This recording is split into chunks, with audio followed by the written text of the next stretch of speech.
ദീപങ്ങൾ കൊണ്ട് ഭഗവാനെ ആരാധിക്കുന്ന ചടങ്ങാണ് ദീപാരാധന.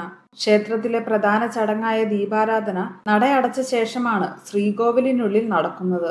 ഈ സമയം നാമജപം ഉത്തമമാണ്. നട തുറക്കുമ്പോൾ ക്ഷേത്രാന്തരീക്ഷം കൈമണിയും മന്ത്രജപത്താലും മുഖരിതമാകുന്നു. നട തുറക്കുന്ന സമയമാണ് പ്രധാനം. പഞ്ചേന്ദ്രിയങ്ങളെ ഉത്തേജിപ്പിക്കുന്ന ദീപാരാധന സമയം ഭക്തന്റെ മനസ്സ് ദൈവചൈതന്യത്തിൽ അലിഞ്ഞു ചേരുന്ന അവസ്ഥ സംയുക്തമാകും. ഒരു ദിവസം വ്യത്യസ്ത സമയങ്ങളിൽ ക്ഷേത്രത്തിൽ ദീപാരാധന നടക്കുന്നുണ്ട്.